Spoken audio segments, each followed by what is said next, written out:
Officials investigating a gas explosion with one man seriously injured.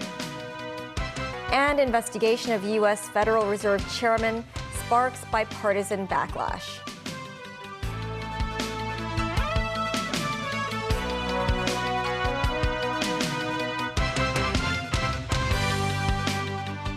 Hello and welcome to TVB News. I'm Melissa Hekalea.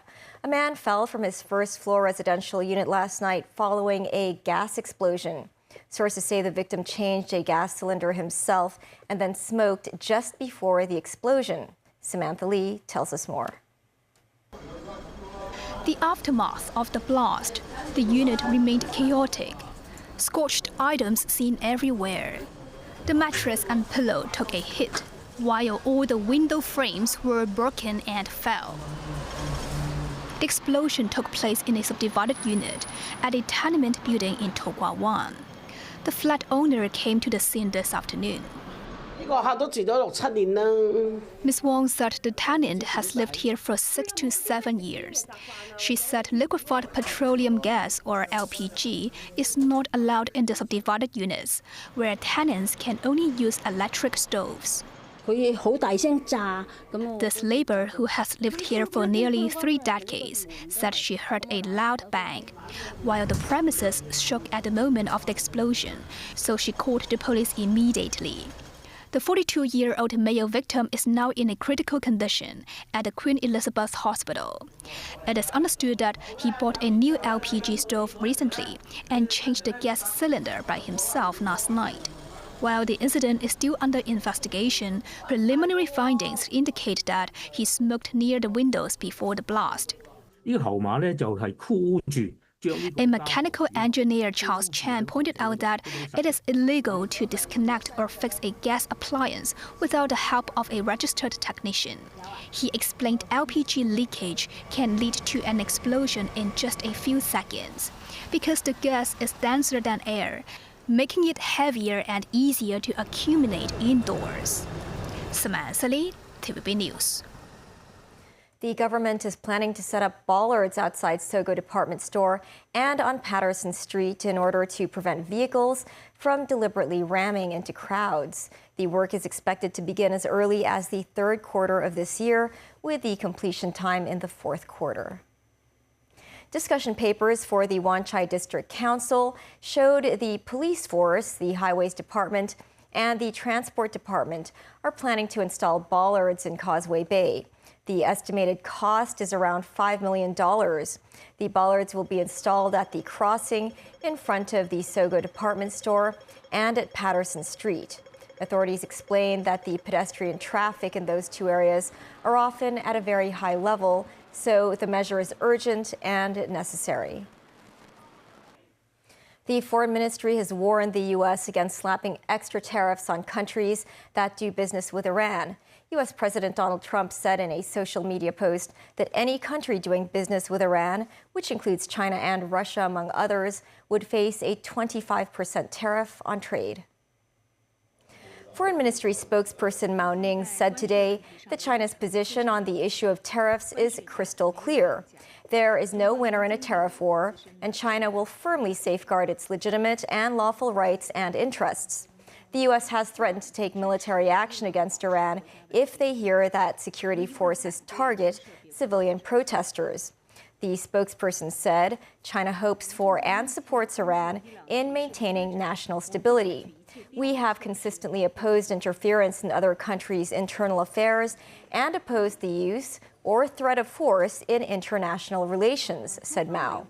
We hope all parties will do something conducive to peace and stability in the Middle East. In a major escalation by the Trump administration purportedly to exert greater control over the Federal Reserve, its chairman, Jerome Powell, has been threatened with a criminal indictment over his testimony regarding the central bank's $2.5 billion renovation. The spat has heightened market concerns over the Fed's independence and drew condemnation from the agency's former chiefs and key lawmakers. Danny Zhou has the report. But this unprecedented action should be Jerome seen Powell in the has broader rejected the context of unprecedented action from the administration's Department of threats Justice ongoing threats. and defended the headquarters renovation project as transparent. He said the threat of criminal charges is a consequence of the Fed setting interest rates based on their best assessment of what will serve the public, rather than following the preferences of the president. On Monday, a bipartisan group of former heads of the U.S. Central Bank strongly condemned the administration's action to use prosecutorial attacks to undermine the Fed's independence. Janet Yellen, Ben Bernanke and Alan Greenspan, along with other top economists, rallied behind Powell, stressing that central banks and the heads of political leaders tend to produce higher inflation and lower growth. The former officials wrote in a statement, "It has no place in the United States, whose greatest strength is the rule of law, which is at the foundation of our economic success." Massachusetts Senator Elizabeth Warren, the top Democrat on the Senate Banking Committee, condemned President Donald Trump's latest attempt to weaponize the DOJ in plain view so the independent body serves his interests. Let me start there. Warren said what the president is trying to do is not only detrimental for the U.S. economy, but also undermines America all around the world. This, as Democrats say, this investigation is ultimately aimed at helping the GOP gain its footing in the midterm elections. Meanwhile, U.S. Senate Majority Leader John Thune warned the DOJ's criminal investigation of Powell better be real and serious, as he called for a speedy resolution to avoid roiling the financial markets. Thune indicated the controversy could make it more challenging for the Senate to confirm Trump's nominees for the Fed. A growing list of Republicans showed resistance to the probe. Senator Tom Tillis from North Carolina has vowed to block any Trump appointees to the central bank in light of revelations that Powell is facing potential perjury charges. Powell's term as Fed chief will end in May, yet he can stay in the agency's board of governors until 2028. White House Press Secretary Caroline Leavitt on Monday denied Trump ordered the DOJ to launch an investigation into Powell, adding it's the president's right to criticize the chair. Look, the president has every right to criticize the Fed chair. He has a First Amendment right, just like all of you do. And one thing for sure, the president's made it quite clear, is Jerome Powell is bad at his job. As for whether or not Jerome Powell is a criminal, that's an answer the Department of Justice is going to have to find out, and it looks like they intend to find that out. Danny Zhou, TVB News. Still ahead, some aspects of Venezuela return to normal more than a week after the U.S. raid. Home Affairs and Welfare Ministers highlight government support for Taipo fire victims. And banknotes ready for New Year's red packets by February 3rd.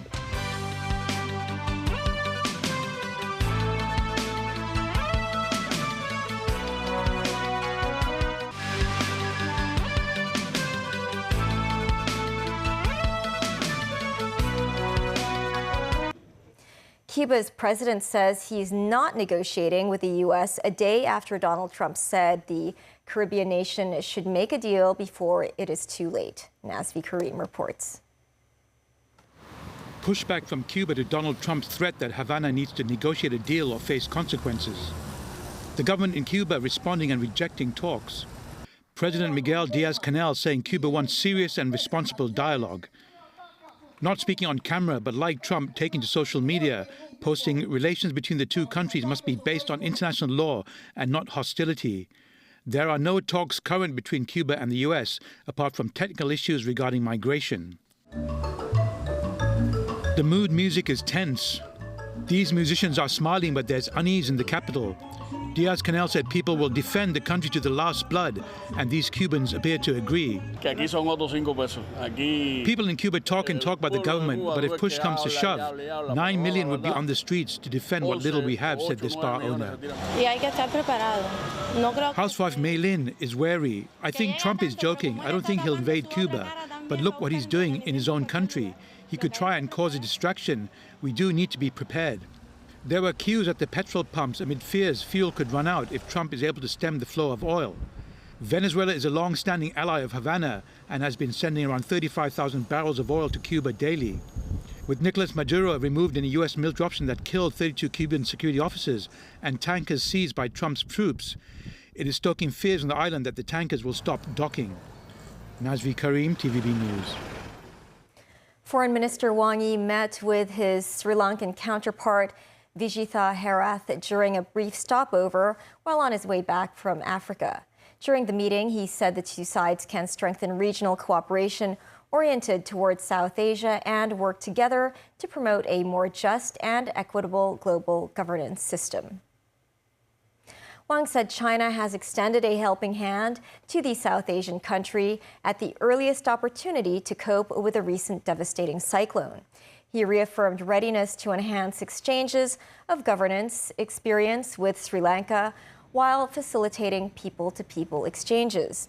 The foreign minister also highlighted Beijing's commitment to safeguard the legitimate rights and interests of developing countries to jointly oppose the resurgence of the law of the jungle. Echoing his calls for multilateralism, Herath pledged to boost communication and coordination with Beijing. Herath added Sri Lanka firmly adheres to the One China principle and supports China's efforts to safeguard its sovereignty and territorial integrity. A Hong Kong court on Tuesday completed the mitigation hearing of one-time media tycoon Jimmy Lai and 8 others convicted.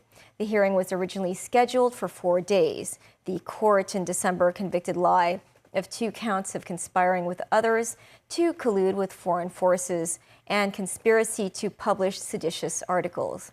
The others have also been convicted of conspiring to collude with foreign forces. Mim Mo-Sing-ai reports. The hearing resumed at West Kowloon Law Courts on Tuesday morning. Jimmy Lai and 8 others convicted sat together in a dock. 6 of the 8 were former Apple Daily employees. On the second day, the court first heard the mitigation of Chan Pui-man, Apple Daily's former associate publisher. Chan pleaded guilty to a count of conspiracy to collude with foreign forces back in 2022. Chan's defense proposed a starting point for a 10-year sentence with a 50% discount. The defense said Chan was only responsible for the printed version of Apple Daily, while the more serious parts of the conspiracy were not her responsibility. Her barrister argued that Chan had voiced her concerns on several occasions and objected to Jimmy Lai's idea about a talk show program in October 2020. Judge Alex Lee questioned Chan's objection, saying she objected because the format of the program didn't match Apple Daily's style. The defense for Ryan Law, the newspaper's former editor-in-chief, only pleaded for a discount in sentencing, saying his client had pleaded guilty. For Lam Jones' mitigation, the former executive editor-in-chief, the defense stressed that he was a subordinate of Chan Pui-man and was only responsible for the printed version of Apple Daily's Chinese news.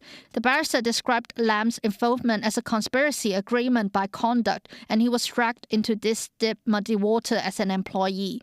Judge Esther To questioned that Lam was involved as an editor when he edited the content. The defense for Fong Wai Kwon, the former editor-in-chief of Apple Daily's English News, said he was not included in the inner circle of the editorial board. Judge Alex Lee said that the purpose of English News was to reach a wider readership. Lee said Fong's timing of rejoining Apple Daily was crucial because it was a month before the implementation of the national security law. When asked about Fong's mitigating factors, Fong's defense said the most powerful one was his early guilty plea. The last mitigation came from the defense of Apple Daily's former editorial writer, Yuan Chen-ki. In the submission, the defense said Yuan should be categorized as the lowest in culpability regarding the conspiracy because he was just a mid-level employee who took orders from supervisors. His barrister added that Yuan has shown a clear demonstration of remorse by being the first to assist the police investigation voluntarily. The court has not provided an exact date for the sentencing, but it will inform the parties as soon as possible. Mim Mo-Sing-ai, TVB News. It's been about a month and a half since the Wang Fuk Court fire tragedy in Tai Po, and the government has been trying to help the victims in various ways. Secretary for Home and Youth Affairs Alice Mak said, and Secretary for Labor and Welfare Chris Sun spoke on TVB's Straight Talk program about some of the issues facing the victims and what the government is doing to assist them. Samantha Lee reports. In order to help the victims of the deadly fire in Wang Fuk Court, the government has successfully contacted residents of all but 2 of Wang Fuk Court's 1,984 units, while setting up a one household, one social worker arrangement to help the families. Speaking in TVB News Straight Talk program, Secretary for Labor and Welfare Chris Sun said the biggest challenge is with the people. this is what we learned from our social workers on site as they recount what happened in the initial days. So there's a lot of counseling going on. Some who are shocked by the fire, they might not be able to express themselves. So there's a very strong sense of grief. So with our social workers and as well as a lot of volunteers, they're trying to not just provide for the resources, but there's a lot of care and love going on. So to make sure that they feel attached, that they feel that they are part of us, and we are there to help them, to provide to them, to give them a hug and cry together, to help them go through the whole very, very painful process, but this is necessary. Secretary for Home and Youth Affairs Alice Mack said the government has been helping the victims to find homes for the short, medium and long term. After the temporary accommodation, the residents, they will look for medium-term accommodation. So we have transitional housing and other housing offered by the Housing Bureau and also the Housing Society. And apart from that, rental allowance scheme, we launched this scheme to hope that we can, residents can make use of these rental allowance to find a suitable place for their medium-term accommodation. Mack urged the community not to take advantage of the tragedy and charge higher rents.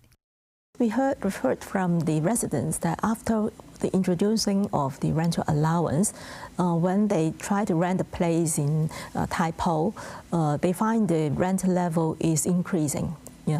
So that's why we urge the community to work together to help and support those affected residents in the One Foot Court by providing reasonable rental places at reasonable prices. For long-term accommodation, Mack said Deputy Financial Secretary Michael Wong is leading a task force to explore various proposals. Samantha Lee, TVB News. Starting February 3rd, the 3 note-issuing banks will provide new banknotes for residents to put into red packets or lycee. With the Lunar New Year just 5 weeks away, residents can pre-order new banknotes on the 3 banks' websites on the 27th of this month. The banks say they will ensure supply and will also provide used banknotes which are in good condition. The 3 note-issuing banks will open earlier at 8 a.m. from February 3 to 5 and implement crowd control measures to manage the flow of residents keen to get the new banknotes. That's the news. Thanks for watching. Bye for now.